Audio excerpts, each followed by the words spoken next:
Welcome to the Butterfly Effect. I'm Chris Horner. This is stage 4 of the Vuelta, España. Now, we are up in the Netherlands for stage 1, 2, and 3. Jumbo-Visma dominated stage 1 team time trial.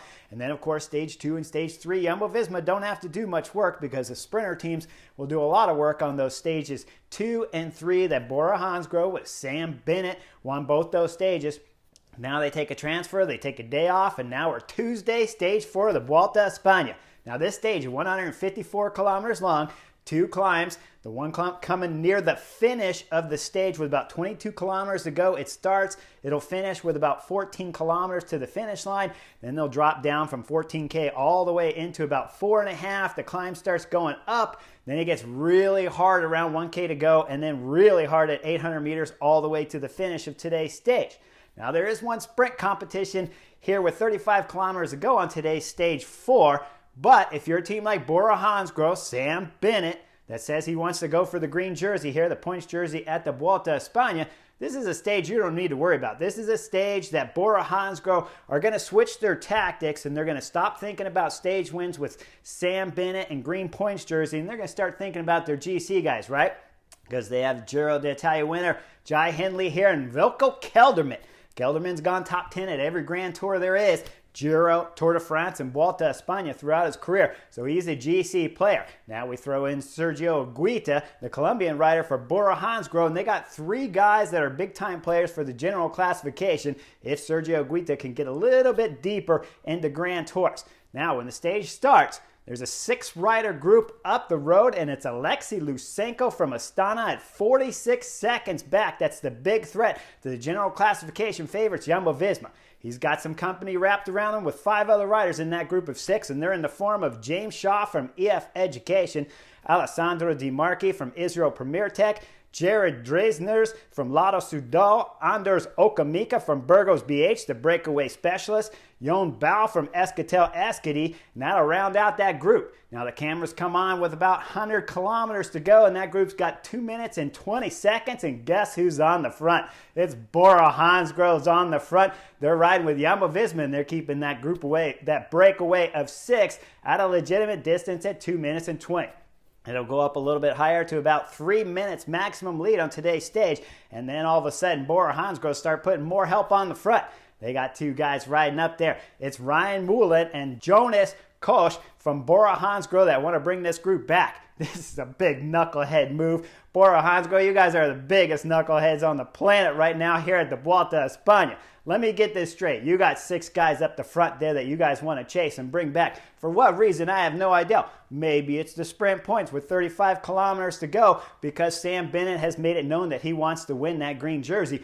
But I already said at the beginning here on the Butterfly Effect, you guys got 3 guys riding for general classification. And I already said Alexei Lusenko from Astana, who's gone top 10 in Grand Tours before, is in the front group of 6. So why would you chase? If Jumbo-Visma want to keep the race leader's red jersey here at the Vuelta España, they got to chase because it's a group of 6 with Alexei Lusenko at 46 seconds. But instead, Bora Hansgrohe, for some unknown reason, other than being a bunch of knuckleheads, they're going to get on the front, they're going to drive, and they're going to drive hard.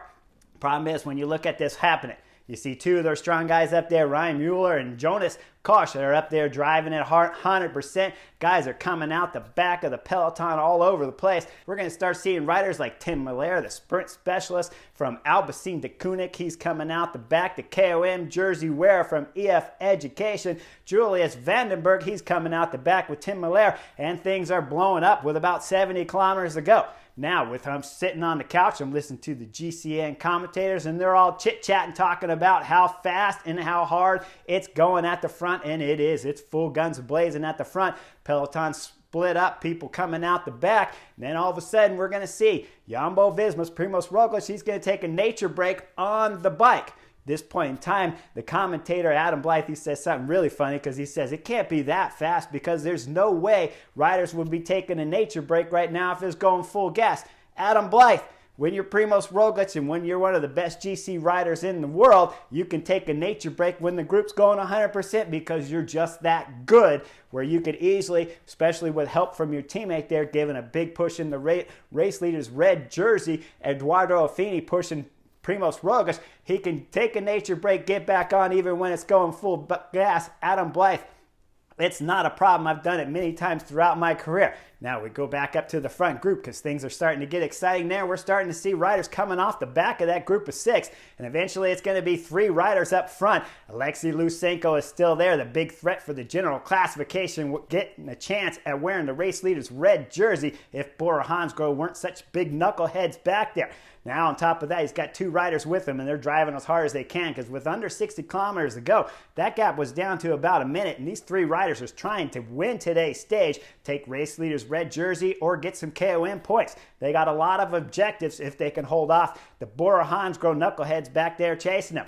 Now, Alexei Lusenko, he's got some company with the 2 riders, James Shaw from EF Education and Alessandro Di Marchi from Israel Premier Tech. That is a lot of power up there, and so these riders are going 100%. With 40 kilometers to go, Bora Hansgrohe still got 2 riders on the front, but they're going to blow shortly after that. First guy to go off, Ryan Mullen. He comes off first, and then right after that, his teammate Jonas Koch, he comes off. Now all of a sudden the group slows down, and guess what? Those 2 Bora Hansgrohe riders, they got to come back to the front because they haven't finished the job yet.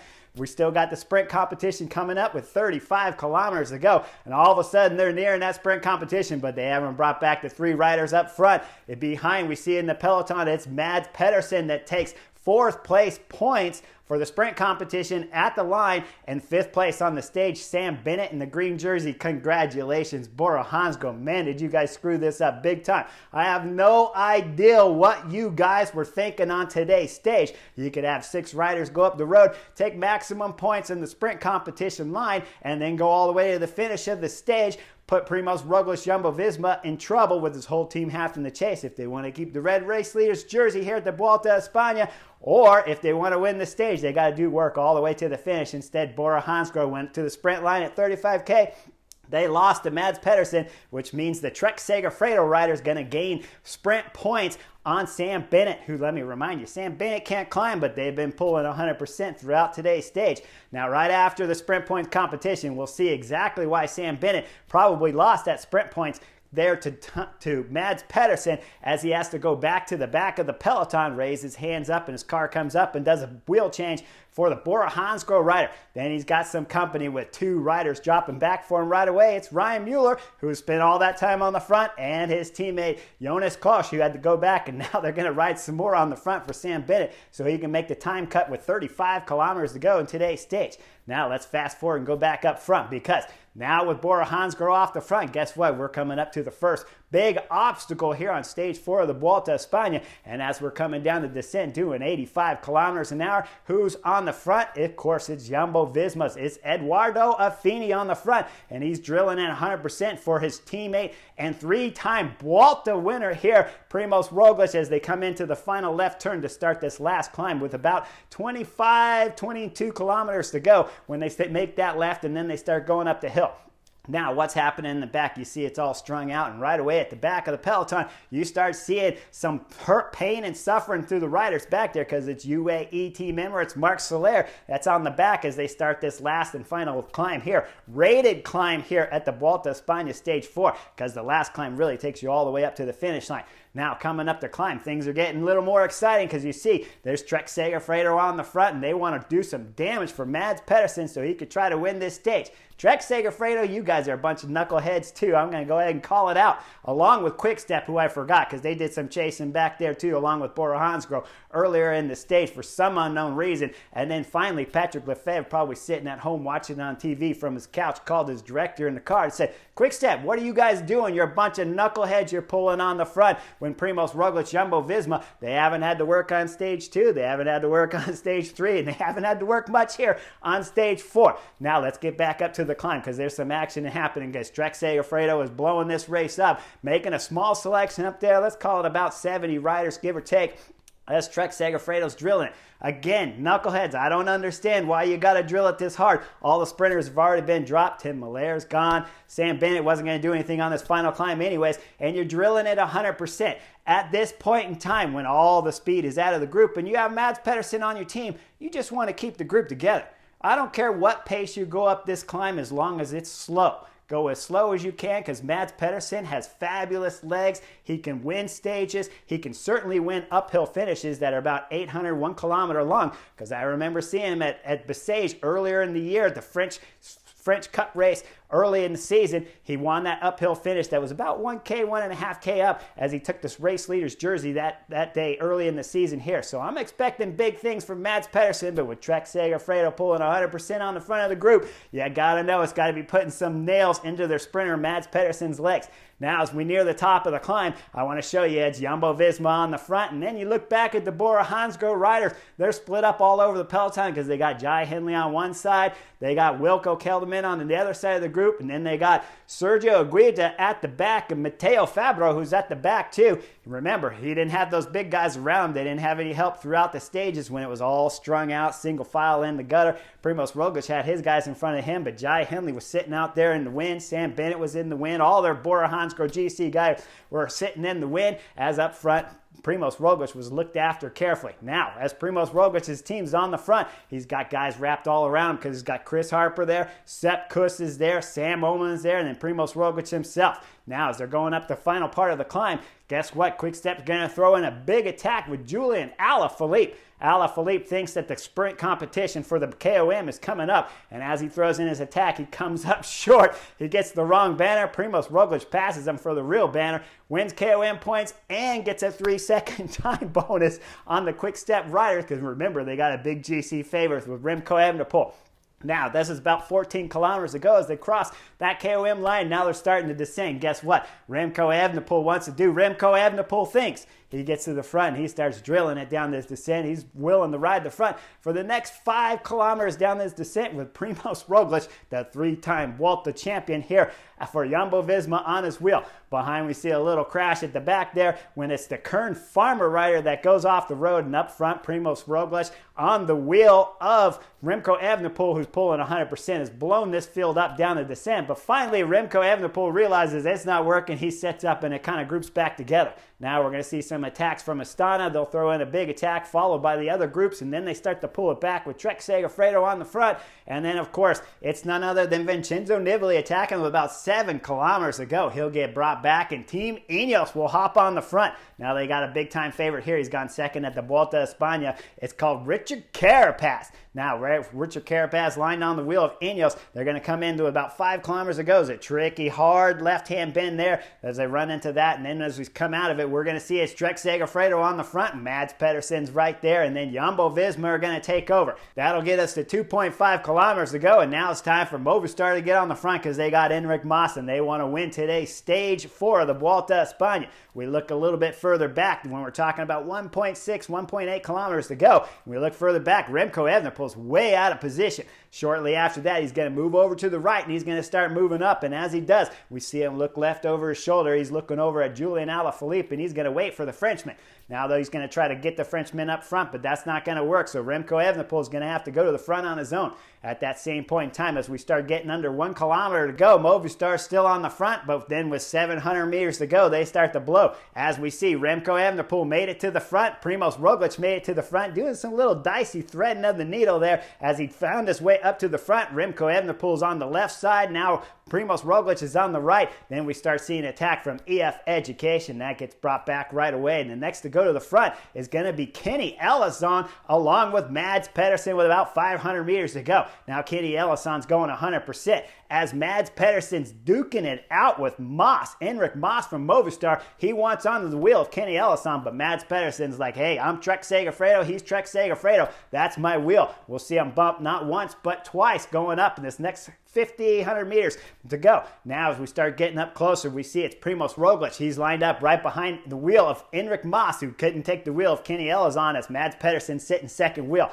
With about 300 meters to go, as they go into the chicane, it's Kenny Elissonde. He's going 100%. Mads Pedersen's locked on his wheel. As we look further back, about 15th position is Remco Evenepoel. The quick-step rider, he's way out of position. Let me remind you, he must be hurting at this point in time because he pulled pulled for 5 kilometers down the descent. Had to go all the way on the outright side and into the wind as he made his acceleration to get up to the front of the group with just about 800 meters to go. And now he's sitting 15th with 300 meters to go as they go into the chicane. Kenny Elisson's doing a great job up front, maybe pulling a little bit too hard at this point in time. If you want to lead out your sprinter, Mads Pedersen, remember, a little bit slower is better, just like on the last KOM climb. Slower is better, Trek Segafredo, but I'll let it go at this point in time because if he slows down just a little bit too much, maybe there's a big attack from one of the GC favorites. I don't know. Kenny Elissson, though, still on the front, and no one can attack as he's coming through the chicane. He's drilling it hard when the chicane exits proper. Coming into the finish line, Kenny Ellisson's done. He's going to pull off hard right. We're going to see the group fan out, and it's Primož Roglič on the left side of the road. He's not going to wait too long to hit the afterburner turbo button as he accelerates with just under 200 meters to go. Mads Pedersen, Trek Segafredo, whose team's been on the front since all the way going up the last KOM, and they've led him up this last final climb with Kenny Elissson doing most of the pulling. He slots right on the Primož Roglic's wheels. Roglič is going 100%.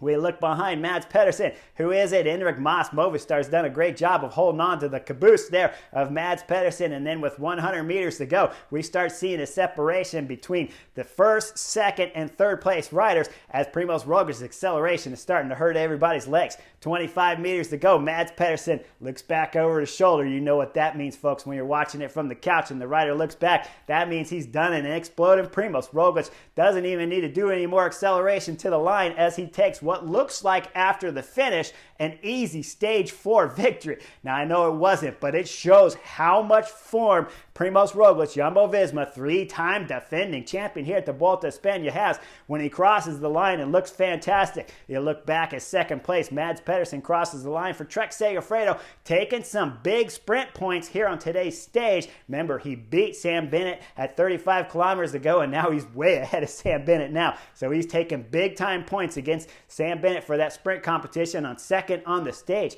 Third, to round out the podium, Enric Mas from Movistar is there. Now, when we start looking at the GC favorites who made the front split and gained 7 seconds on everybody else's time here on stage 4, Sepp Kuss made the front group. The 2 Bora Hansgrohe riders, Jai Hindley, who looked good on today's stage, and Wilco Kelderman, they both made that front group. Enric Mas, I already told you he rounded out the podium. Sivakov for 5th place, and Ben O'Connor, AG2R 6th. Now the big-time losers on today's stage for the general classification have to be Richard Carapaz, who finished 24th, Simon Yates 13th on the stage, Mikel Landa 25th, Almeida 27th, and Brandon McNulty 31st on today's stage, losing 7 seconds to Primož Roglič on the stage. But let me remind you, Primož Roglič won the KOM, that gave him 3 seconds. He won the stage, that gave him 10. So those guys, along with the bonuses of 13 seconds plus the other seconds, they lost 20 seconds to Primož Roglič, who, let me remind you, Jumbo-Visma were already leading when they went in today's stage 4 because of that amazing